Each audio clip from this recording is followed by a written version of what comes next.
Hello friends, पिछली video में हमने क्लास फर्स्ट किया था द 3 क्वेश्चन चैप्टर से क्लास 7th की एनसीईआरटी बुक का। तो चलिए फ्रेंड, इस वीडियो में हम जो है पार्ट सेकंड करना स्टार्ट कर रहे हैं, और जिसने भी मेरा पार्ट फर्स्ट नहीं देखा है वो जाके मेरे चैनल से देख सकते हैं। तो चलिए शुरू करते हैं। शुरू करने से पहले प्लीज़ मेरे चैनल को सब्सक्राइब कीजिए। Let's start.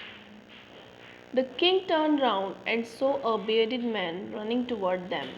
अब किंग जो होता है वो पीछे मुड़ता है और देखता है कि जो बियर्डेड मैन है, यानी जो दाढ़ी वाला आदमी है, वो उनकी तरफ भागता हुआ चला आ रहा है। हिज हैंड वर प्रेस्ड अगेंस्ट हिज स्टमक, यानी उसके जो हैंड्स होते हैं, हाथ होते हैं, उनसे वो अपने स्टमक को दबा के रखता है। From which blood was flowing, जिसमें से ब्लड बह रहा होता है।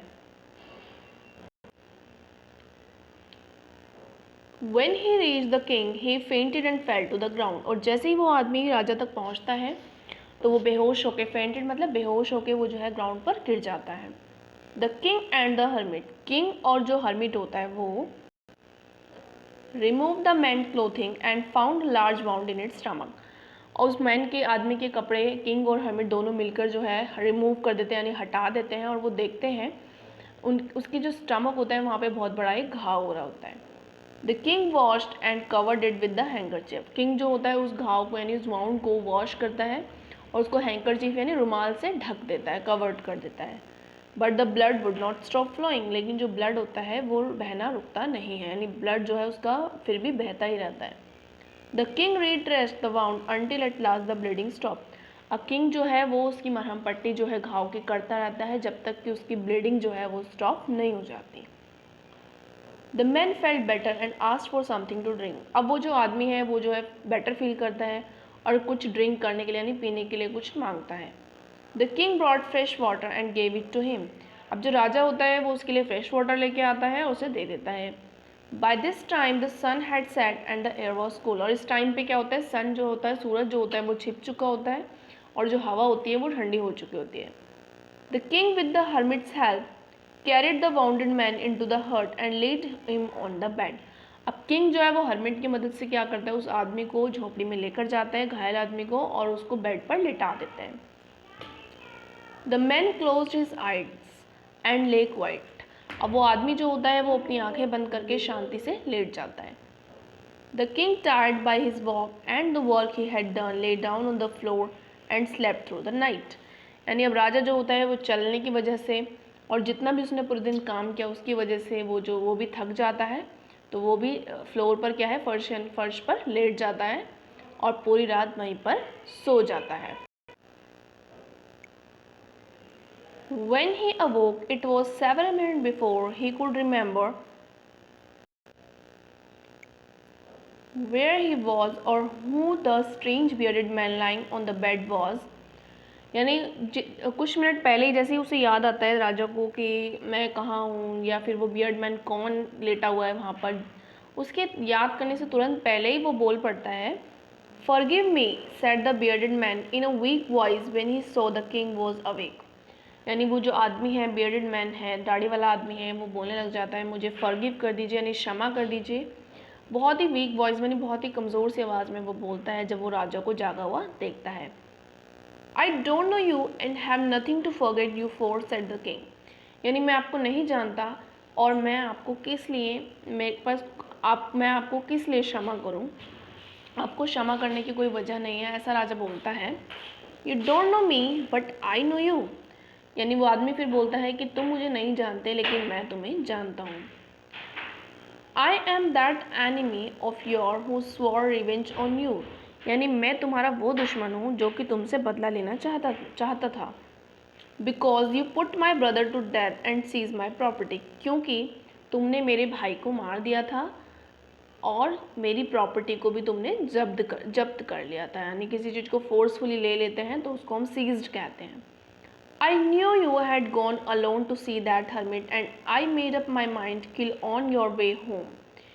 यानी कि मैंने तुम्हें अकेले तुम हर्मिट के पास आए हो अकेले, ये मुझे पता लग गया था, इस वजह से मैंने अपना माइंड बना लिया था कि मैं तुम्हें तुम्हारे घर के रास्ते तक जाते वक्त तुम्हें मार दूंगा। But the day past you did not return. लेकिन पूरा दिन बीत गया लेकिन तुम वापस नहीं आए। So I left my hiding place and I came upon your bodyguard. तो जहाँ पर मैं छुपा हुआ था वहाँ से मैं निकल वहाँ से उस जगह को मैं छोड़कर आया और तुम्हारे बॉडी गार्ड तक मैं आया। हु रिकोगनाइज्ड मी, और उसने मुझे पहचान लिया, एंड बाउंडेड मी, और उसने मुझे घायल कर दिया। आई एस्केप फ्रॉम हिम, यानी मैं उससे बचकर भागा। But I should have dead if you had not dressed my bound, और मैं मर ही जाता अगर तुम मेरे घाव को ड्रेसअप ना करते। I wish to kill you, मैं तुम्हें मारना चाहता था, and you have save my life, और तुमने मेरी जान बचाई।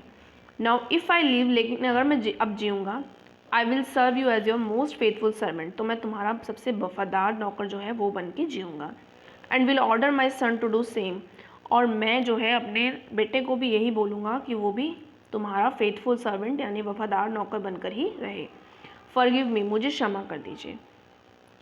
The king was very happy to have made peace with his enemy so easily. अब जो किंग होता है बहुत ज़्यादा खुश हो जाता है कि उसने बड़ी ही शांति से अपने दुश्मन के साथ जो है बड़ी ही शांति से उसने अपनी बात को मना लिया।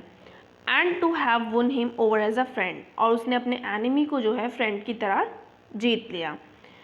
He not only forgive him but said he would send his servant, उसने उसे माफ़ ही नहीं किया बल्कि ये वादा भी किया कि वो जो है अपने सर्वेंट को भेजेगा, एंड हिज डॉक्टर, एंड अपने डॉक्टर को भी वो भेजेगा टू लुक आफ्टर हिम, उसकी देखभाल करने के लिए राजा ने फिर प्रॉमिस किया कि वो अपने नौकरों को और डॉक्टर को भेजेगा ताकि वो उसकी देखभाल कर सके। And he promise to give back the man his property, और राजा ने ये भी प्रॉमिस किया कि वो उसकी प्रॉपर्टी उसको वापस दे देगा। Living the bounded man the king went out of the हट, अब उस घायल आदमी को वहीं पर छोड़कर राजा जो है वो हट से बाहर आता है, झोंपड़ी से बाहर आता है। And looked round for the hermit, और हर्मिट की तरफ मुड़कर देखता है। Before going away he wished once more to get answer to his question, और जाने से पहले वो ये विश करते हैं कि वो हर्मिट जो है उसके क्वेश्चन का आंसर दे दें। The hermit was on his knees sowing seed in the bed, अब हर्मिट जो है वो अपने घुटनों पे झुककर जो उसने क्यारियाँ तैयार की थी खोद कर उनमें बीज बोरा होता है। That had been dug the day before, जो एक दिन पहले उसने खोदे होते हैं। The king went to the hermit and set, अब किंग जो है वो राजा जो है वो हर्मिट के पास जाता है और बोलता है, for the last time I beg you to answer my question wise man, यानी लास्ट टाइम मैं आपसे निवेदन कर रहा हूँ कि तुम मेरे सवालों का जवाब दे दो वाइज मैन, यानी बुद्धिमान व्यक्ति। अब हर्मिट कहता है you have already been answered said the hermit, hermit बोलता है कि तुम्हारे सवालों का जवाब तुम्हें पहले ही मिल चुका है।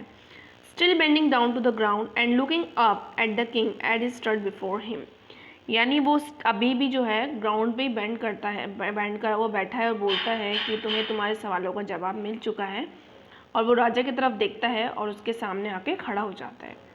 How have I been answered, what do you mean, यानी मुझे अब मेरा आंसर कैसे मिला है, तुम्हारा क्या मतलब है। Do you not see, replied the hermit, hermit कहता है क्या तुम्हें नहीं दिखाई देता। If you had not pitied my weakness yesterday, अगर कल तुम्हें मेरी वीकनेस पे यानी कमज़ोरी पे दया नहीं आती, पिटिड मतलब होता है दया आना, and had not dug this bed for me, अगर तुम ये बेड यानी क्यारियाँ जो है मेरे लिए नहीं खोदते, you would have gone away, और तुम जो है ऐसे ही चले जाते, then that man would have attacked you and you would have wished you had stayed with me, तो वो जो है आदमी आपके ऊपर अटैक कर देता है और लेकिन तुमने क्या किया कि तुमने इच्छा की यहाँ रहने की मेरे साथ। So most important time was when you are digging the bed, तो सबसे मोस्ट इम्पॉर्टेंट टाइम ये था कि जब तुम मेरे लिए वो बेड्स खोद रहे थे, यानी वो क्यारियाँ तुम मेरे लिए खोद रहे थे। And I was the most important man, और मैं ही तुम्हारे लिए उस टाइम पे सबसे इम्पॉर्टेंट मैन था। And to do me good was your most important business, और तुम्हारा जो है भलाई इसमें थी कि तुमने अपना सबसे इम्पॉर्टेंट जो बिजनेस काम था वो किया।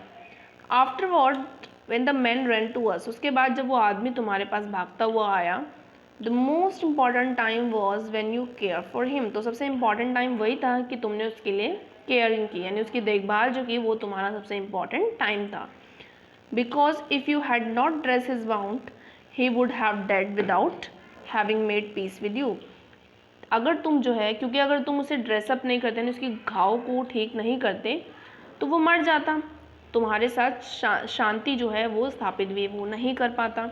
सो he was the most important man, तो उस टाइम पे वो मोस्ट इम्पॉर्टेंट मैन था। And what you did for him was your most important business, और जो तुमने उसके लिए किया वही तुम्हारा उस टाइम पे मोस्ट इम्पॉर्टेंट काम था। So remember then there is only one time that is important and that is time is now. यानी ये याद रखो कि जो सिर्फ वही टाइम इम्पॉर्टेंट है, जो कि वो टाइम है जो सबसे इम्पॉर्टेंट है वो है अब, यानी जो अब है वही तुम्हारा सबसे इम्पॉर्टेंट टाइम है। It is the most important time, ये बहुत ही इम्पॉर्टेंट टाइम है, because it is the only time we have any power to act. यानी यही अब जो है वो सबसे इम्पॉर्टेंट टाइम होता है किसी भी काम को करने के लिए। The most necessary person is the person you are with at a particular moment. और सबसे इम्पॉर्टेंट पर्सन, यानी पर्सन माने व्यक्ति, वही है तुम्हारे लिए इम्पॉर्टेंट जो उस पल तुम्हारे साथ मौजूद है। For no one knows what will happen in the future and whether we will meet any one else. लेकिन हमें नहीं पता होता कि हमारे फ्यूचर में आगे जाके क्या होगा और हम किसके साथ मिलेंगे। The most important business is to do that person good.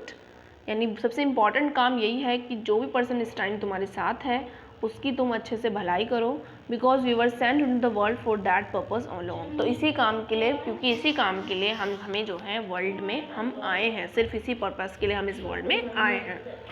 तो इस तरीके से हर्मिट ने उसके राजा के तीनों सवालों का जवाब दे दिया। ये जो स्टोरी है इसका राइटर का नाम है लियो टॉल्स्टॉय। तो इसको आप अपनी कॉपी में नोट कर लीजिएगा। चलिए,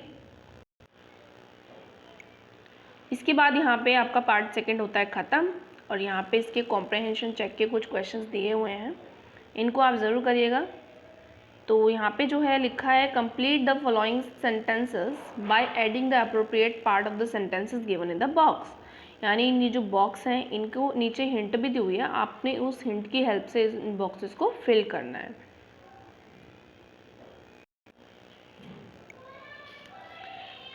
ब्लैंक्स में फर्स्ट ब्लैंक में लिखा है many wise man answer the king question. तो इसमें आप फिल कर लीजिए but the answer were so varied that the king was not satisfied. ठीक है, सेकेंड पार्ट देखिए। Second part, someone suggested that there should be a council of wise man. किसी ने सजेस्ट किया कि हमें जो है वाइज मैन की काउंसिल बनानी चाहिए। तो ऐसा किस लिए किया गया था, तो सबसे एंड में जो है वो आप सेकंड पढ़ लीजिए, to help the king act at the right time. चलिए थर्ड पे आइए, someone else suggested that the king should have a time table. किसी ने सजेस्ट किया कि राजा को जो है टाइम टेबल बनाना चाहिए। इसमें ये पढ़ लीजिए एंड फॉलो इट स्ट्रिक्टली। ठीक है, अगला देखिए, the king requested the hermit. King ने रिक्वेस्ट किया हर्मिट को टू आंसर द 3 क्वेश्चन। इसमें ये भर लीजिए फोर्थ पार्ट में। At the end fifth part देखिए, the king washed and dress the bearded man bound. किंग ने जो है उसके बियर्डेड मैन या दाढ़ी वाला जो आदमी था उसके घावों को धोया और उसे ड्रेसअप किया। और इसमें फिफ्थ में आएगा but the bleeding would not stop. लेकिन ब्लीडिंग जो है फिर भी नहीं रुका। तो ये देखिए फिफ्थ पार्ट में आप भर लीजिए। तो इस तरीके से हमारी वीडियो होती है ख़त्म। और बाकी की वीडियो पाने के लिए प्लीज़ हमारे चैनल को सब्सक्राइब करें, वीडियो को लाइक करें। मिलते हैं नेक्स्ट वीडियो में, तब तक के लिए बाय बाय।